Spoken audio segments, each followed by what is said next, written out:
Welcome to Let's Get Writing. I'm your host, Catherine Taylor, and this is a show where we share the stories behind the stories. And if you'd like to catch all my prior content, please subscribe to my YouTube channel at Catherine Taylor TV. Now, my guest today considers herself a Newfoundlander before a Canadian, and I think she's got the right idea.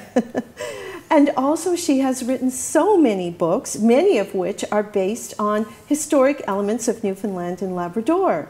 And so we are going to talk to her about that, but also many other aspects of her writing life. So join me, please, as I welcome Trudy Morgan-Cole to Let's Get Writing. Welcome, Trudy. Thank you. It's great to be here. It is great to be here. That you should say that, because this is the first time back in the studio.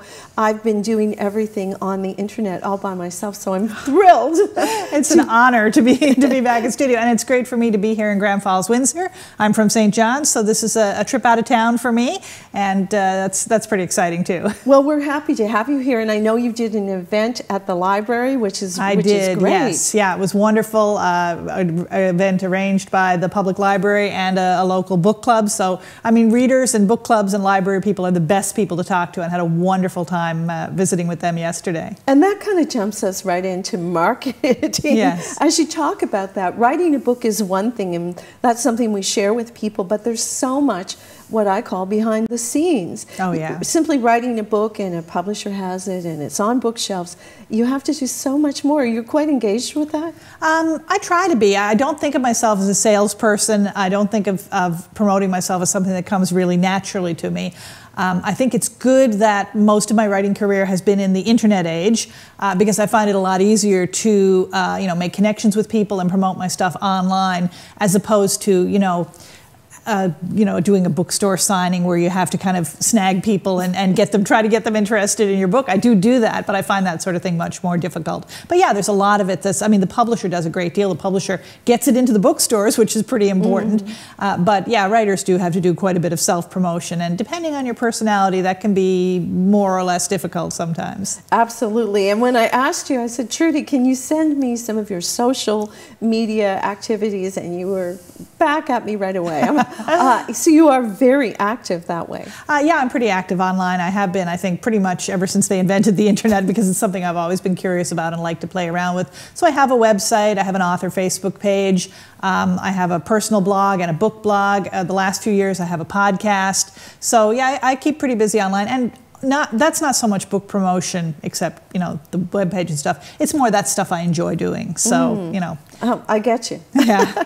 Me too. I love to do that. But we've mentioned all these things. Let's give the audience the names. TrudyMorgan-Cole.com. Yeah, you can buy. My website is TrudyMorgan-Cole.com, and there's links to pretty much everything else there. My website, TrudyMorgan-Cole.com. You can find me on Facebook just by searching Trudy Morgan-Cole, Newfoundland author, I think is my Facebook page. And my podcast, which is all about talking to people not about writing, but about reading books. My podcast is called Shelf Esteem, so you can, there's a link to it from my website, or you can find it by searching in podcast apps. Yeah, so, and I love your blog, A Compulsive Overreader. Yes, Compulsive Overreader. I just have a book review blog where I just post a little blurb or review, or just a what I thought of it, of pretty much every book I read. And I think it's helpful or interesting at least for other avid readers. But it's mostly for myself, because then I can scroll back through and say, oh, did I read that book? Yes, I did. I read that 5 years ago, and here's what I thought of it. So, if you read a lot, it can be hard to remember sometimes everything you read and what you thought of it. 100%, absolutely. I do that all the time. I'm like, have I read that book? Yeah. And as a compulsive overreader, and there are many of us out there, you need that. That's fun to go back and remember what you thought about a book. It really is, yeah. Now, speaking of books, you are, I think, a compulsive overwriter. If I can say, you have more than 25 books now. Yes, I've been writing for a long time. My first book was published when I was 20, and I've been at it ever since, so I have quite a lot out there. I guess the things that certainly people locally would know me best for is my last 6 or 7 books, which are all historical fiction, set in different eras of Newfoundland history, and kind of delving into bits and pieces of our history, and particularly with an interest in women's stories and the stories that don't get told in the official history books. Sometimes fiction does a better job of filling in those gaps than actual recorded history does. And Trudy, when you say that fiction fills in the gaps, how do you approach writing these books? How much research goes into it? How much is fiction? How much is real? How much is what you think is real? A lot of research goes into writing the kind of historical novels that I write. I like to dig in and find out as much as we know or can know about the era and about any real people that might, intersect with my story. Usually, almost always, my main characters are fictional because I feel like that gives me a lot more freedom to play around with their lives and create, incidents that are maybe more dramatic than what might have happened to a real life person. But at the same time, I guess my rule with historical fiction, and I know different writers have different ways in which they approach historical fiction. I write about a lot of things that didn't happen, but I try to never write anything that couldn't have happened in that time period. I like to do my research well enough so that if I introduce something that's fictional in a story, I want it to be something that, yes, this could have happened, or this type of thing did happen to many people in this time and place. Now, when you were writing the book, I was thinking back, the characters are doing different things and experience different, I think we feel a part of their lives. And one thing that was interesting, I looked in the front of the book and you have all the characters, which ones are based on real people, which ones are fictional. And I was thinking, so many characters, Trudy. Yeah. So many. How do you keep it straight? Well, for this particular series, the Cupids Trilogy, beginning with A Roll of the Bones, the first book, I realized it was going to be a huge cast of characters, and some of them are real people, although they're used in fictional ways, because we know, for example, this series is based around the founding of the Cupids colony in 1610, or at least it begins with that. We know that John Guy was a real person who came over and planted this settlement of English people here. We don't know much about his personality or what he was really like, so that's where the fictionalizing comes in. We know that a woman who's only recorded in history as Nicholas Guy's wife gave birth to the first English child in Newfoundland. We know the date on which that happened. We know the child was male. We don't know the woman's name because nobody thought that was worth recording. And she becomes Catherine Guy, one of the main characters in my series. So I thought it was important, both in that list of characters at the beginning and in the afterwards that I add to each of these books, to kind of delineate between here's what we know from history as the real story and people whose names are recorded, and here's what I added that's fictional, that's filling in gaps like, who was this woman? How did it feel to be giving birth to the first English child in Newfoundland? So yeah, it's always a mix of both, but keeping track of that big cast of characters is always a challenge. Well, I think it's a nice feature to have, because even upon completion of the book, if you're thinking of certain things, you can go back and just look over that cast of characters again. Yes, yeah. And I thought, wow, this is really going to be interesting just to keep them all straight, but it actually flows quite well, and of course it does. But speaking of that, you wrote a trilogy. So there are 3 books. The first, I think you have. And A Roll of the Bones, which came out in 2019, is the first book of the series. And I've got the other one, Such Miracles and Mischiefs. Yes. And I think we can get that up on the screen in a moment. But okay, those are 2. And number 3 is soon to be in our hands. Yes, very, very soon. It's coming out this month, and it's called A Company of Rogues. And it's the conclusion to the sequel. So it wraps up all the storylines that I've been threading through these first 2 books and brings them to a conclusion that I hope readers are going to find satisfying. Well, tell me, writing a trilogy, tell me, how has that been? How has it been challenging, easier? I'm looking at your face thinking, oh yeah, it's maybe not easier. No, it's been much more challenging than I expected, for sure. I had never, I'd written a lot of books before this. I had never written anything that had that scope of a connected story that was going to continue over 3 books.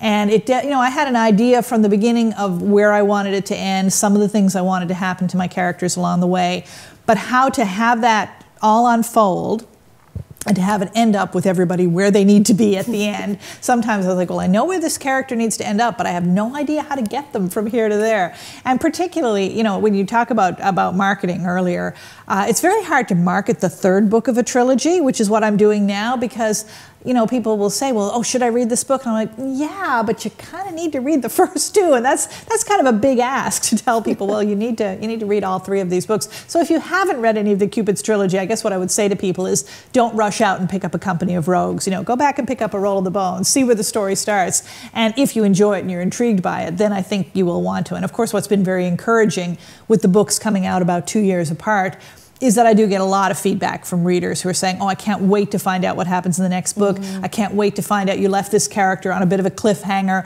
You know, I'm really looking forward to seeing what happens. So now it's really just my hope that the way it all resolves at the end of the new book is going to be something that readers will be happy with. Well, I know you think maybe that it's not going to flow as well, but I've jumped into the third book because that was the one that was in front of me and I wanted to be most familiar with, and I had no problem with that. You didn't have any difficulty picking? No, that's great. That's good to know. I just want to say that so that anyone out there that might hesitate don't. So you could start with the Company of Rogues, but I still do recommend. Well, I'm going to do what you recommend, but I wanted to really be familiar with the other book. Well, that's good to know. I mean, you do try in writing the second and third volumes of the trilogy to put in enough backstory there that people understand who these characters are and a little bit about them, so you don't miss out on everything. Because quite apart from people jumping in at the third book, of course, there's 2 years between each book. So by the time one comes out, you might have forgotten some of the details from the previous one. So I do try to seed little reminders in there so people will be, oh yes, that's what happened in the last book. And I think it's fascinating when we think back on the history of our province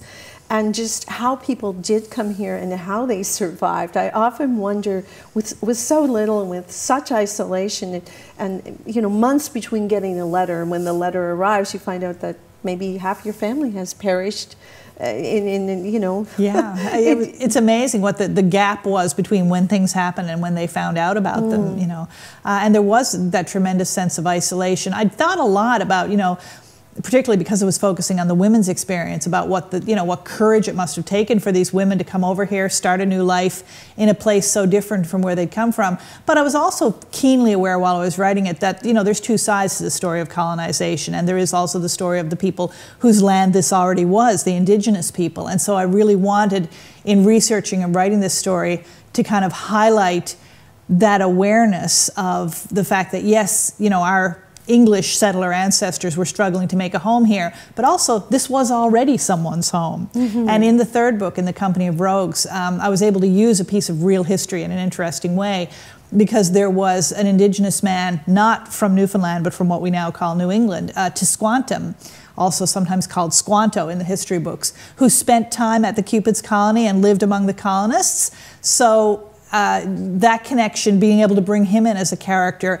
and having that perspective of an indigenous person who actually lived in their community and was able to kind of take a more critical look at what the English were doing here, that was a really interesting side to this book as well. Absolutely, and when first introduced to that character, you could see his point of view as well as an element of trust, but he also felt they didn't accept him. He was not a part of them, and not, I think they would refer to him as a heathen, and his reaction to that. So it was good to put us back there to remember exactly who was there first. Yes. Yeah.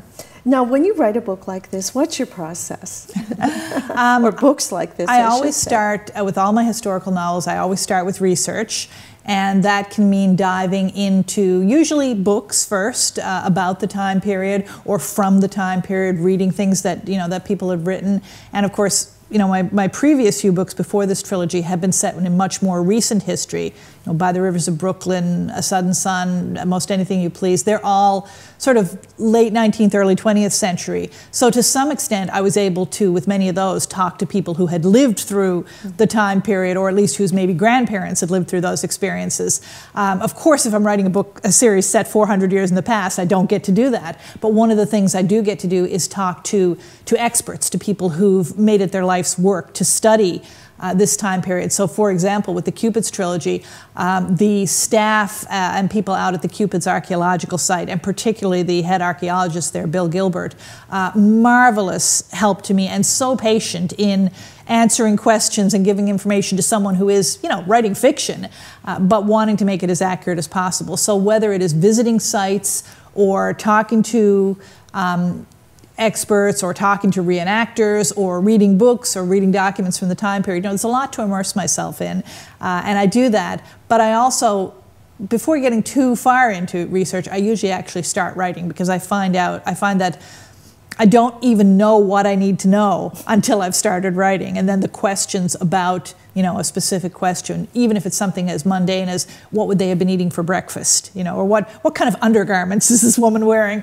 All of those questions I only discover as I'm researching, and so as I'm writing, and so it kind of leads me down the rabbit hole of research again. And you're keeping it all on computer in files? It's like, oh yeah, it's yeah. I write on the computer, and I usually have a lot of saved documents of, you know, often papers I've read, or you know, anything, research notes, all that sort of thing. So it's kept probably not as well organized as it should be, but I can usually find things when I go back looking for them. That's the main thing, Trudy. You can usually find things. It's good as That's all you need to do. And a typical day for you, because you're a teacher and an educator as well. I am. You have to fit all together. What does it look like? Well, I was a classroom teacher. Now I'm working in an admin position in the same organization I've been with for many years. So I work 3 days a week in the office. And I don't usually get much writing on those days. Sometimes in the evening I might come home and do a bit of writing if my brain is not too drained.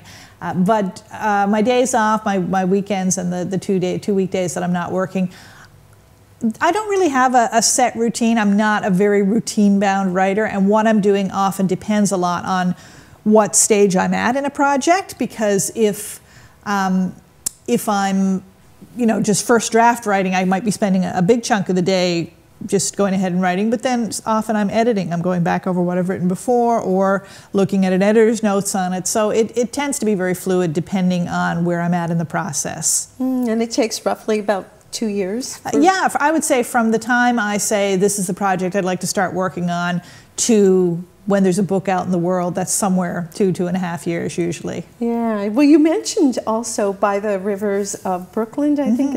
I read that book, and someone had recommended it to me, and I'm so glad that they did. That book just took me back almost to think of my grandmother, who used to have an apartment building in Boston and used to travel from Newfoundland to Boston. And I mean, she was married in 1912, so that was a long time ago, and most of her travels was prior to her marriage. And as I read that book of Newfoundlanders going to these cities, New York and Boston, and creating lives in their loneliness and trying to fit in, that was such a beautiful book. It was. Thank you so much. A lot of people really resonate strongly with that book.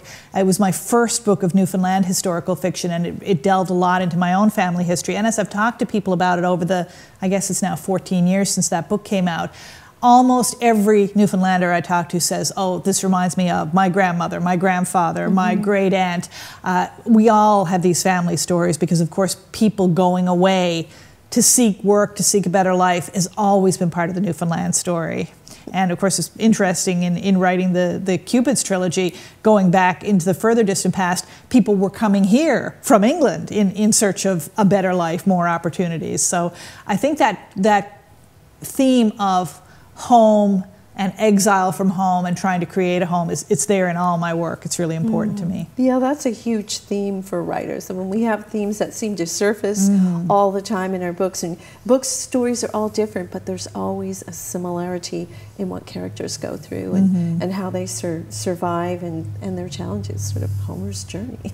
Yeah. Oh, interesting. You have at the beginning of each chapter in this, you have a quote from the Odyssey. The Odyssey. Yeah. And I chose that for a Company of Rogues, for the chapter headings to be from the Odyssey for a couple of reasons. In the novel, there's a character who was a real historical character, Robert Hayman, the first governor of Newfoundland, who was sent out to be the governor, was an educated man, probably didn't know a lot about the colony. And I just was speculating, if he had brought books out with him, and of course that was a big ocean voyage to take your books on at that time. He might not have risked it. But one of the months he might have taken was Chapman's first English translation of Homer's Odyssey, because that had come out just a few years before, translated into English for the first time. And with this trilogy, with the Cupids Trilogy, the first book, Roll of the Bones, is really about coming to Newfoundland, trying to create a home here. A lot of the second book is about people in exile from that home because of various things that happen, some of the characters have to go away again. And then the third book, A Company of Rogues, the new one, is really about returning home. And of course, that's what Homer's Odyssey is about. It's about a man trying to get home and having adventures, having terrible things happen, and also doing terrible things to other people on the way back, on the effort to find a way home. And I guess that's a really big theme of this trilogy for me, is what does home mean? What does it mean to create a home? Are you, in fact, displacing someone else from their home when you create yours, which, like I said, is an important theme in thinking about the colonial experience? And yeah, what does it take to come home, and what does it mean to come home? So the Odyssey and those quotes that I used at the chapter heads, for me, really, really fit well into the theme of this story. Yeah, I read them, and I would then reflect on them and what was coming up in the next chapter. I also love the titles on your chapters. I would just go to the title and go, oh, okay, because it almost was a little insight into what was coming and gave me an idea. This is what maybe is going to unfold here. I like that. So the titling of your chapters, is that something that you put a lot of thought into? It's not something I've done in all my books and most of my books previous to this trilogy, but I just wanted... Chapter titling is a little bit old-fashioned, I think, in novels. It's certainly something that you get in like all 19th century novels, or most of them, chapter titles, and often very elaborate sounding chapter titles that do give you a hint of what's coming up. And then I think in more recent and contemporary novels, there's less of a tendency to title chapters and just give it a number, which is what I've done in other books. But when I came to this series, I wanted to kind of have that echo of an older novel writing tradition where I'm going to write this somewhat formal sounding title to each chapter to give you a little bit of a hint of what's coming up. And so I just had a lot of fun playing around with that. Yeah. I kind of like, for myself writing, I like title chapters. It gives me a bit of a theme to move into. And it's interesting, I hadn't realized that it was an older style. Yeah, I feel like most of the novels I read don't have chapter titles currently, but it might be coming back. It could be. Maybe it's making a big comeback. Could be coming back. And the other thing I was going to say when we were talking about By the Rivers of Brooklyn, I really feel that should be a movie.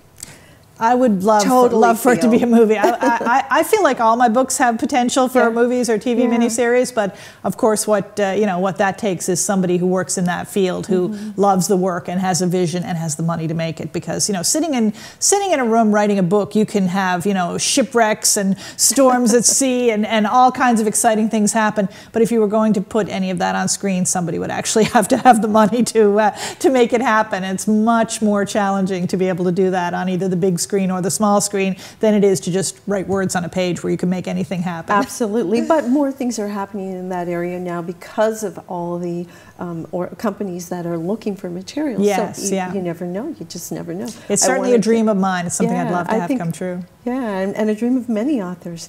Now, the path to publication. For you say you published your first book when you were 20? Yes, yeah. How did that, just quickly, how did that transpire? That one was a contest that a specific publisher had looking for new manuscripts, and I placed in that contest, and they gave me a publishing contract, and that was a fairly small publisher. And then many years later, I ended up connecting with Breakwater Books, which is the publisher that I've had for my last several books and have a great relationship with. They do such a wonderful job, publishing and promoting local books. But it's, the path to publication is very different for everybody. Every writer's experience, I think, is unique and always includes, I think, some roadblocks and some twists and turns that you wouldn't have expected along the way. I had, out of all the books I've had published, one was by a so-called big name publisher, and I thought, oh, this is it, this is my big break. After this, it'll be fame and fortune all the way. And it does not necessarily work that way, as a lot of people can tell you.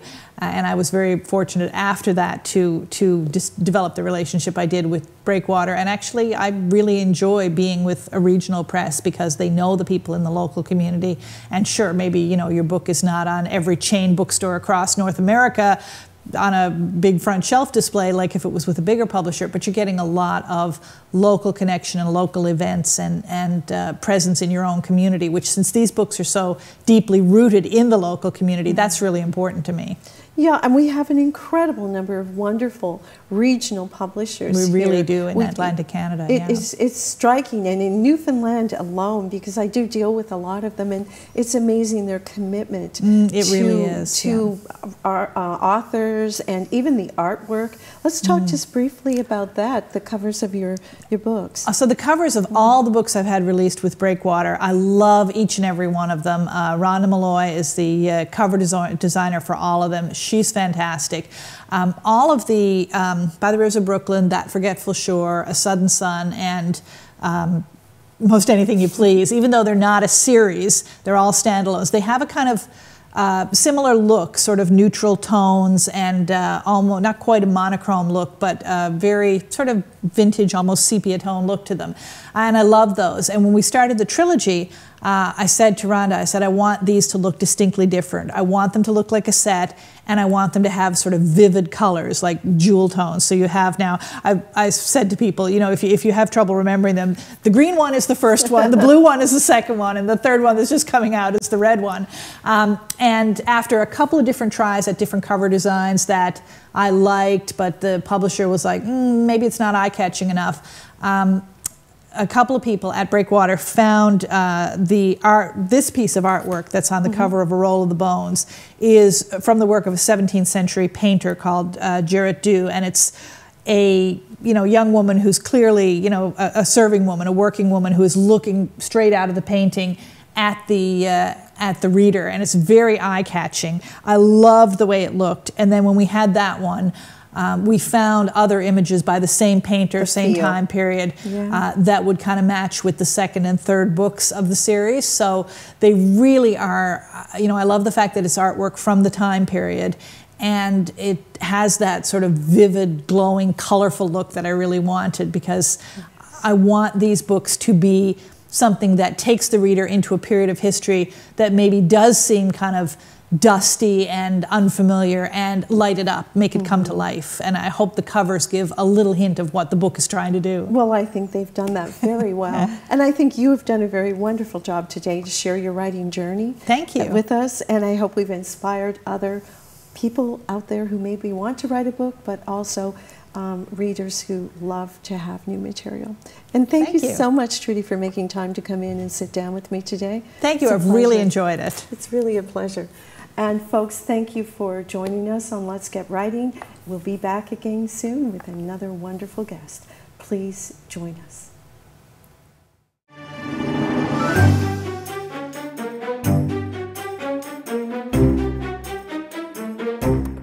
Hi, I'm Catherine Taylor, and I'm the host and producer of Let's Get Writing on my YouTube channel at Catherine Taylor TV.